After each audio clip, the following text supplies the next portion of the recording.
Eh bien salut à toutes et à tous, c'est l'éleveur du 68, j'espère que vous allez bien. En tout cas pour ma part, ça va très bien. Donc aujourd'hui on se retrouve pour une nouvelle vidéo. Je vais vous faire des petites nouvelles de l'élevage. Je vais tout vous montrer, des nouvelles des jeunes, des reproducteurs, tout ça. Bah une nouvelle de l'élevage quoi. Donc là on est, comme vous pouvez constater, chez les poules d'Alsace. Alors, on a depuis avant-hier les jeunes, depuis, oh là là, depuis samedi soir, les jeunes poulettes, 9 poulettes que j'ai sélectionnées. Cette année c'est pas très fameux parce qu'il y a eu un problème de queue. Voilà, celle-là elle a queue droite, donc ça c'est un des gros problèmes que j'ai eu cette année. Puis aussi, regardez, hop là, les doigts clairs, trop clairs. Donc voilà, comme j'ai dit, j'ai sélectionné 9 poulettes, il y a 3 bleus et du coup 6 noirs, 3 bleus et 6 noirs. Donc déjà cette bleue là, elle a été sélectionnée mais je la garde pas puisqu'elle a la queue comme ça au final. Et sinon les noires elles sont très belles, vous pouvez voir le magnifique lustre vert. Là on voit pas bien parce qu'elle vient de faire un bain de sable. Là il y en a encore tout plein derrière ce truc. Sortez. Voilà. Là encore une. Voilà, vous pouvez voir encore des ongles blancs. L'année prochaine, je vais prendre des œufs d'un éleveur du Jura qui a des pattes vraiment, qui fait que de la noire et elles ont vraiment des pattes très foncées. Donc j'avais déjà pris un coq, le coq reproducteur de 2016 était de là-bas et 2017 aussi d'ailleurs. Voilà, encore ici 2 poulettes noires.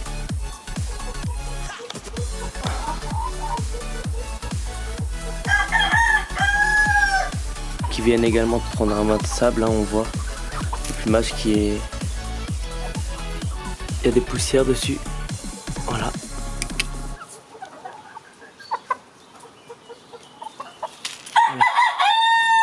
Il y en a peut-être encore une derrière. Voilà, ah bah ça c'est une vieille. Voilà. Une reproductrice là, et Pintade, je sais pas où elle est. Elle est là, voilà. Donc c'était la poulette qui était handicapée, étant petite, voilà, qui va maintenant très bien. Bon, c'est celle qui a le plus de blanc aux pattes. Mais je l'ai gardée parce que voilà, on est attaché à elle, comme elle est toute gentille. Hein, voilà.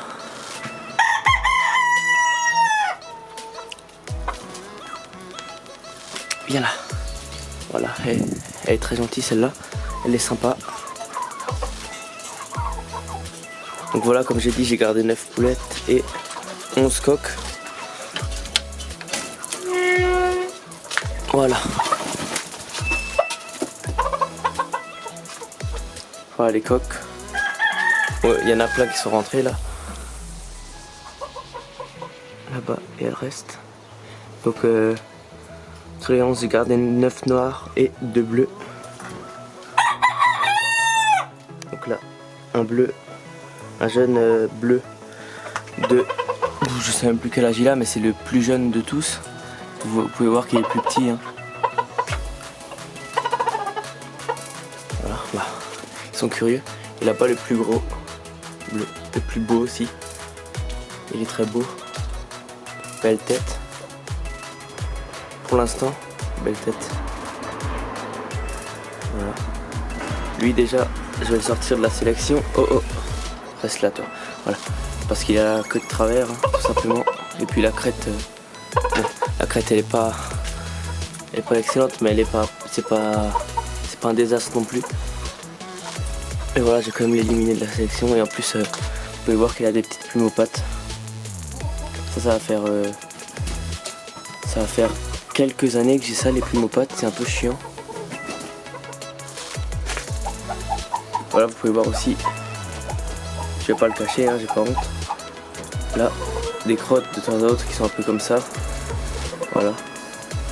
Ça c'est, tant que c'est pas chaque crotte qui est comme ça fait rien. Mais voilà, il faut quand même faire attention, les vermifuger parfois. Leur donner des trucs préventifs pour éviter justement qu'il y ait des vers ou quelque chose comme ça qui s'installent dans leur système digestif. Voilà, donc je vais éliminer quelques coques encore, par exemple celui-là aussi. Le zoom qui va arriver, je sais pas pourquoi, voilà. Parce que tout simplement l'épine de crête descend au lieu de monter. Donc lui, il va sortir de la sélection. Normalement je sortirai 3 de la sélection. Parce qu'il y en a encore un deuxième noir qui a la crête qui descend. J'en sors soit 3 ou 4 de la sélection. Peut-être lui là-bas aussi. Voilà. Et aussi peut-être, mais j'aime bien chez lui, c'est qu'il a une belle queue. Typique de la race. Pour l'instant. Vraiment parce que là, vous pouvez voir par exemple là-bas chez ce coq là, la queue. Vous voyez là c'est bien en ordre, c'est une faucille, une faucille, une faucille. Mais chez la poule d'Alsace normalement c'est un tas de faucilles dans la queue. Peu importe l'ordre, il faut que ce soit vraiment bien fourni en faucilles et vraiment en désordre, disons comme ça. Voilà, lui, par exemple ça part bien. Donc voilà, désolé, j'ai dû couper la vidéo, ça s'était éteint tout seul. Voilà, donc la crête qu'il faut rechercher chez la poule d'Alsace, c'est une crête comme chez ce coq. Attendez, on va voir, on attend qu'il nous la montre. Voilà, vraiment qui monte et qui suit pas la ligne de la nuque. Hein. Voilà, je sais pas ce qu'il va venir. Montre-nous le profil de ta tête. Voilà, donc vraiment comme ça. Bon là il veut pas vous le montrer. Ah voilà, il vous l'a montré vite fait. Voilà comme ça. C'est ça la crête à rechercher. Et avec une épine ronde en forme de cône et pas en forme de lame. Pas en forme de lame d'épée. Voilà, parce qu'on voit encore trop souvent des poules Alsace avec des crêtes en forme de lame d'épée. Normalement c'est un défaut éliminatoire, mais c'est quand on en voit en général les juges le sanctionnent pas. Hein. Voilà, avec également des beaux reflets verts. Pour la plupart. Voilà. Voilà. Là, la mangeoire avec du blé mélangé avec de la nourriture de démarrage. Là, blé avec nourriture pour poules pondeuses, voilà. Complément alimentaire hein, pour les garder en bonne santé et qui puissent avoir un beau plumage quoi. Parce que les autres années c'était un peu la cata, ils n'avaient pas de queue, ils perdaient leur queue. Voilà. Et ensuite ils pourront bien grossir une fois que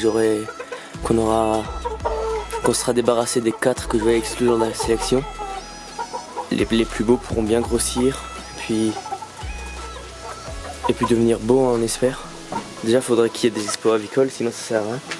Ça servirait à rien. Donc là ne vous inquiétez pas, ils sont pas toujours là dans ce petit espace. Hein. Parfois, je vais vous montrer ça. Alors. Parfois j'ouvre cette porte et ils peuvent aller là. Et les poules, là, cette trappe reste fermée et elles sortent par cette trappe là vers le pré à côté des oies. Donc je vais vous montrer tout de suite. Je fais une coupure et je vous montre le pré où elles peuvent aller quelques fois par semaine, entre 1 et 3 fois par semaine. Pas tous les jours parce que sinon elles défoncent l'herbe, mais voilà, je vais vous montrer ça. Voilà, quelques fois par semaine je laisse sortir là sur le pré. Donc là, c'est les oies, tout le long là. Vous pouvez voir le filet.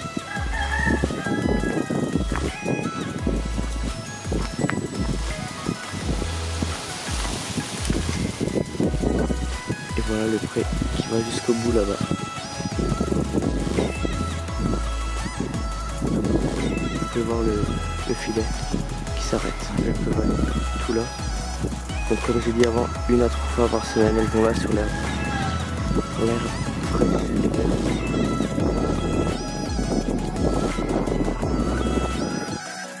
Là, maintenant que je vous ai montré le pré, je vais montrer le poulailler qu'on a désinfecté vendredi après-midi. Voilà, tout propre, il n'y a plus de tôle d'araignée. Là, les copeaux neufs. Elles aiment bien faire des bains de poussière là dans les copeaux, les poulettes. Là, la nourriture, le blé, poule pondeuse. Cannelé, poule pondeuse, et là, les nids. Hein.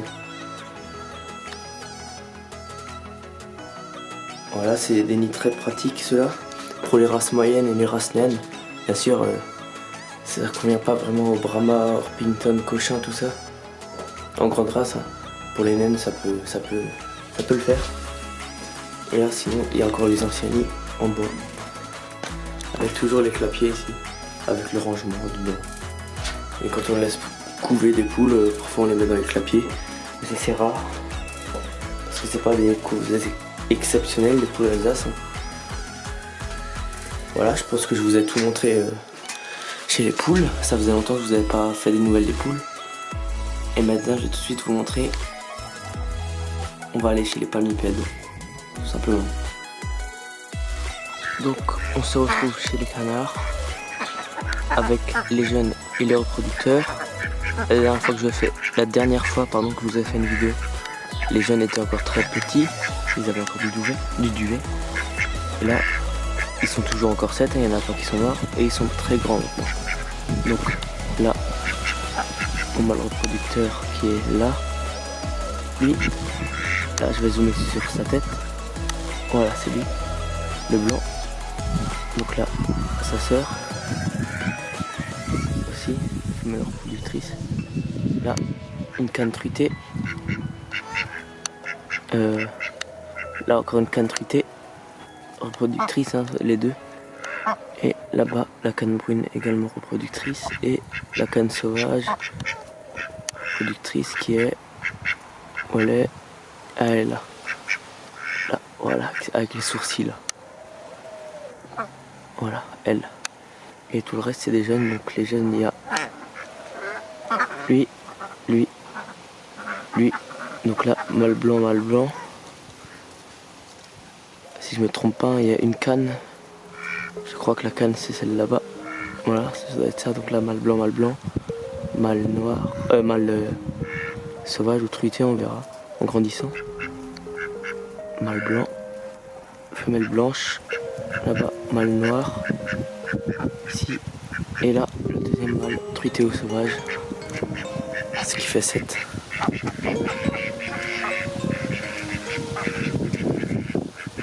Voilà. Donc certains jeunes ont déjà mué, donc on la voit de mâle adulte. Hein. La canne est déjà muée depuis longtemps, donc la canne qui est là, ici, logiquement. Je vais garder pour l'année prochaine et je vais la remplacer par celle-là. Donc celle-là, là, la sauvage va partir et je vais garder la blanche. Et je vais certainement garder le mâle noir pour faire des canetons bruns avec la canne brune. Voilà, donc ils sont ensemble là-bas. Là on a le mâle noir. Au fond, voilà, celui-là et là, canne brune qui est là-bas. Voilà, donc c'est déjà les garder pour l'année prochaine. Donc le mâle noir est porteur bavette, donc ça donnera pas en première génération. Enfin, ça prendra du temps avant d'avoir des unicolores quoi. D'abord il y aura des blancs et noirs, des blancs et bruns. Puis au bout d'un certain nombre d'années, il y aura des unicolores. Soit des noirs, soit des bruns. Enfin les deux, mais voilà. Et là, le petit bac à eau que j'ai mis sous les arbres pour qu'il reste à l'ombre avec la chaleur. Et là toujours la bassine. Voilà, donc les canards, il n'y a rien à dire. Hein. Je leur donne pas de nourriture spéciale, ils ont du blé, parfois un peu de tourteau de soja. Sinon ils ont rien de spécial, ils pondent plus. Et puis voilà quoi, ça change pas par rapport aux autres années. Ah, voilà. un mâle noir dans l'eau qui a des petites traces de blanc, je sais pas si vous allez voir, voilà, vous voyez, juste à côté du bec, voilà. Et puis les mâles sauvages et truqués qui commencent à avoir le vert à la tête. Voilà. D'ici un mois, il devrait être pratiquement le mâle adulte. Donc voilà, maintenant je vais passer aux oies. Voilà, on se retrouve chez les oies. Cette année, il y a eu 3 jeunes. Je sais plus s'ils étaient dans la dernière vidéo. Donc il y a très certainement 2 mâles et une femelle. Donc là, les 2 mâles. Un. Deuxième là, c'est les jeunes. Et la femelle avec les rémiges tordues. Certainement à cause de la consanguinité. Hein. Donc là, on a le mâle Ernest, le mâle reproducteur. La Joséphine, Henriette tout devant là-bas, tout devant, et la maman, celle qui a couvé les oisons, celle qui a couvé les œufs plutôt, Albertine, voilà, qui me regarde bizarrement. Donc là-bas, jusqu'au fond, jusqu'au filet, ils ont un terrain herbeux, voilà, donc vous voyez, jusqu'à dimanche matin, ils avaient le filet. À partir de là, donc vous pouvez voir qu'elles ont tout mangé. Bien sûr, elles avaient le filet là tout le long, ici là. Donc elles n'avaient pas tout mangé, il restait encore un peu d'herbe. Et là, c'est tout le long en ligne. Une bande.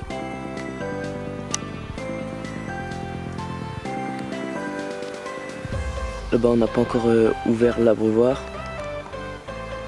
Là-bas, et à l'abreuvoir, on l'a pas encore ouvert. On devrait pas tarder à l'ouvrir hein, pour qu'elle puisse se rafraîchir. Voilà, un oiseau qui se baigne.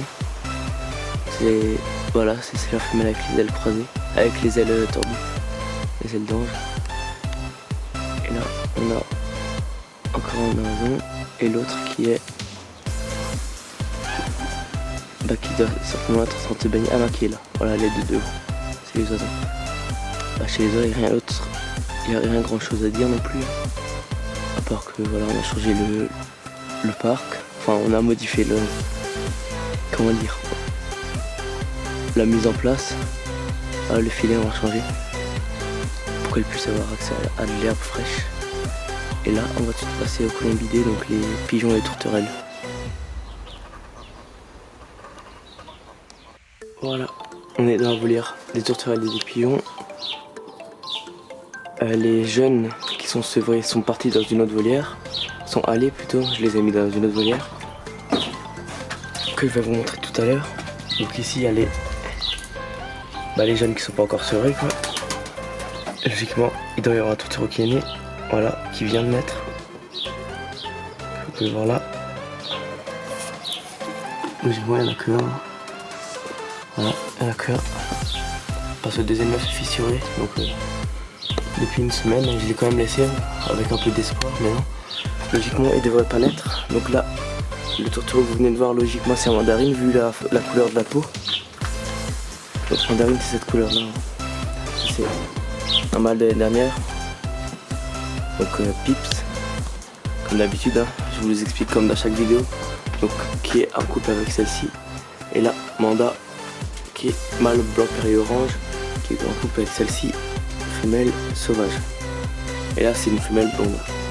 J'ai pas dit avant mais c'est une femelle blonde. Là, avec les restes que les pigeons ne mangent pas, j'ai planté un peu d'herbe. C'est pas encore complètement grand. L'année dernière j'avais déjà fait ça, c'était vraiment joli. Ça avait poussé à peu près à cette hauteur et puis ça faisait. C'était sympa quoi. Et puis en plus les pigeons ils aiment bien manger ça. Ici on a un jeune, bientôt sevré.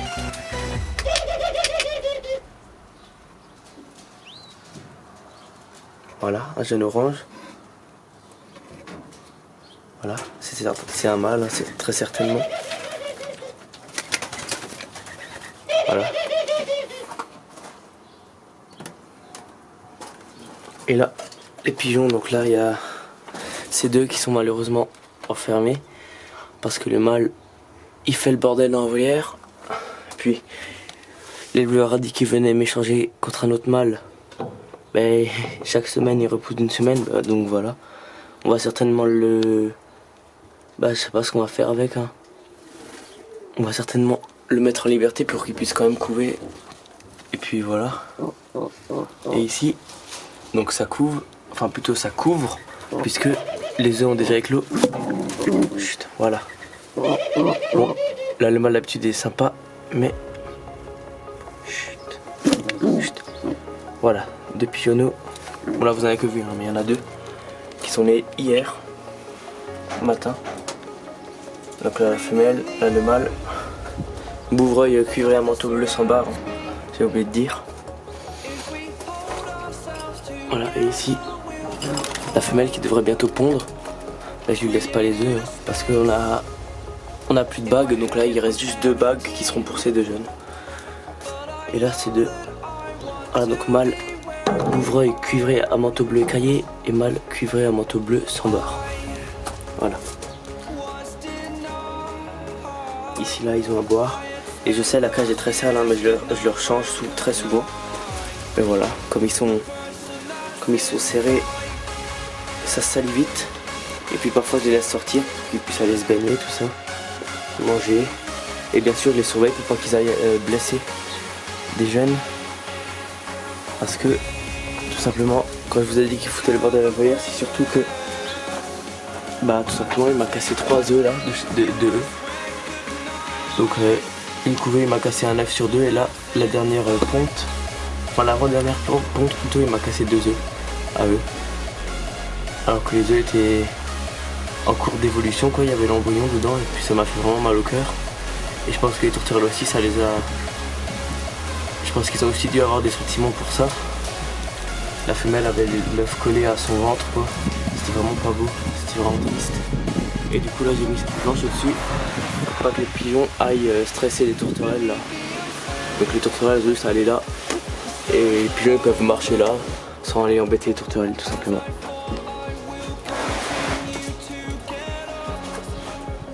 Je vais sans plus tarder vous montrer les jeunes sevrés. Donc il y a 4 pigeonneaux et 7 tourtereaux. Je vais tout de suite aller vous les montrer. Donc voilà, là nous sommes dans la volière des jeunes sevrés. Donc les pigeons et les tourterelles sont tous ensemble. Donc là on a un des derniers qui est sevré. Un jeune orange, certainement un mâle. Enfin, bon. Oui, c'est très certainement un mâle, mais moi je pense plutôt que c'est une femelle quoi. Parce que d'après le sexage que j'ai fait, c'est un mâle, mais c'est plutôt une femelle. Là, on a une jeune fauve, tourterelle fauve. Donc le sexage disait que c'était une femelle, mais pour moi c'est un mâle. Là, on a un mâle orange qui est adulte déjà et chante correctement. Là, on a un jeune orange qui est certainement une femelle. Là on a une jeune mandarine, donc elle est adulte, elle est déjà pondue, c'est sûr que c'est une femelle. Là on a la fauve d'avant, la même. Là, donc là on a 2 mandarines. Celui-là qui était censé être une femelle qui est un mâle, et celle-là c'est normalement un mâle, hein. Logiquement un mâle. Après on verra. Là on a les jeunes pigeonneaux. Donc là on a un cuivré à manteau bleu sans barre. Oui, je vais me rapprocher parce que là avec le contre-jour, enfin j'ai plutôt essayé de les faire aller de l'autre côté. Je vous fais une coupure et je les fais aller de l'autre côté, hein. Donc l'autre côté c'est ici. Voilà, une planche. D'habitude ils vont toujours sur cette planche, mais il faut croire qu'ils en ont décidé autrement pour la vidéo. Voilà, au final je les ai fait descendre. Elles sont par terre. Donc là voilà, comme je disais on a un bleu sans barre, encore un bleu sans barre. Donc c'est des bouvreuils cuivrés, hein. Donc bouvreuil cuivré à manteau bleu sans barre, cuivré à manteau bleu sans barre. Encore un cuivré à manteau bleu sans barre. Et là un cuivré à manteau bleu écaillé. Donc le écaillé c'est le frère Enfin, je sais pas encore le sexe des sujets, mais voilà. Là, lui c'est le frère de celui-là, et lui le frère de celui-là.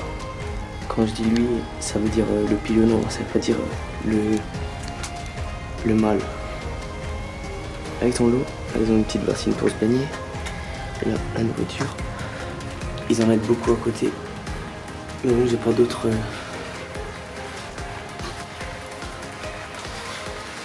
J'ai pas d'autres mangeurs pour l'instant. Ça leur convient. Là donc là on a un jeune pigeonneau qui a un mauvais port d'aile, vous voyez. Il tient les ailes en dessous de la queue, normalement elle doit être posée sur la queue. Voilà, de toute façon il a aussi des traces noires. C'est pas beau. Vous voyez les traces. Voilà, des traces de barre alors qu'il ne devrait pas y en avoir. Et là-bas, on a les cahiers. Donc qui est pas mal. Le problème c'est qu'il a la huppe large. Là vous pouvez pas le voir mais de face on le voit bien. J'essaie de vous montrer. Voilà, là vous le voyez. La huppe est très large. Voilà. Alors qu'elle devrait être comme ça, vous voyez. Là, vraiment fine. On voit lui, il a pas non plus un port d'aile exceptionnel, hein, aussi en dessous de la queue. Par contre lui là-bas, il a un très bon port d'aile. Il a une huppe, il a une bonne huppe, donc lui, il est assez prometteur pour l'instant, sauf que il a les... Voilà. Je pense que vous le savez, mais je vous le dis quand même, c'est pas ses cuisses, hein, mais il a les mêmes. Voilà, des cuisses trop bleues, normalement elles doivent être la couleur... voilà, comme ça, elles doivent être cuivrées les cuisses. Bon, on verra après la mue définitive ce que ça donnera. Voilà, vous pouvez voir. Là, la cuisse. Et donc on verra ce que ça donnera après la mue définitive. Voilà. De toute façon je compte pas les garder. Hein. J'ai acheté une meilleure souche. De toute façon là les reflets verts, normalement ils en ont pas, c'est à cause de la lumière du soleil. Voilà, donc les reflets changent avec le type de lumière.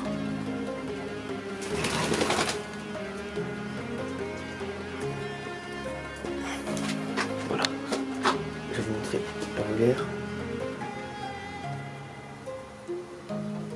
Ah, donc elle est assez grande. Au début il y avait un perchoir qui partait de là, qui allait jusqu'à là, vous pouvez voir là. C'est où? Là il y a encore une vis. Mais bon, le perchoir a pété. Tout simplement parce qu'une fois je me suis baissé, c'était il y a 2 ans de ça. Hein. Je me suis baissé, quand je me suis relevé, j'ai tapé avec la tête, du coup il s'est cassé. Et voilà. Et aussi, il y a une semaine, quand ils étaient encore dans l'autre volière avec les adultes, il y avait la porte qui s'était ouverte, la porte de la volière, et puis quasiment tous les jeunes s'étaient envolés, donc 5 jeunes se sont envolés et une adulte, 6. Heureusement j'ai tous réussi à les attraper. Et puis voilà, tout est bien qui finit bien. Ça aurait pu être bien pire, mais heureusement je les ai tous rattrapés. C'est vraiment, j'ai vraiment eu peur là, sur ce coup. Ah ben il y en a un qui s'étire. Voilà, donc je pense que je vous ai tout dit pour cette vidéo. Je pense qu'elle sera déjà assez longue, comme ça. Puis si elle vous aura plu, n'hésitez pas à liker, à commenter, à me le dire en commentaire. Hein. Et puis voilà. Et aussi à vous abonner bien sûr. J'espère que vous aura plu, c'est tout. Et ceux à qui, si vous avez des remarques à me faire, hein, si je fais quelque chose mal, ou bien si vous avez des conseils à me donner, n'hésitez surtout pas. N'hésitez surtout pas à me donner vos conseils, vos remarques. Voilà. Et puis, allez voir, pour ceux qui ne sont pas abonnés à la chaîne de Verdimo, je pense qu'il n'y en a pas beaucoup qui ne sont pas abonnés, mais ceux qui ne sont pas abonnés ou qui n'ont pas la cloche de notification activée, il va sortir une vidéo par jour. À l'occasion des 5000 abonnés, il va sortir une vidéo par jour pendant toutes les grandes vacances, pendant 2 mois. Donc allez voir, hein. Il sort des vidéos de qualité. Et puis abonnez-vous aussi à la ferme de Jules et à l'élevage de Mathus. Merci d'avoir regardé la vidéo, c'était l'heure du 68. Et à une prochaine vidéo. Hush.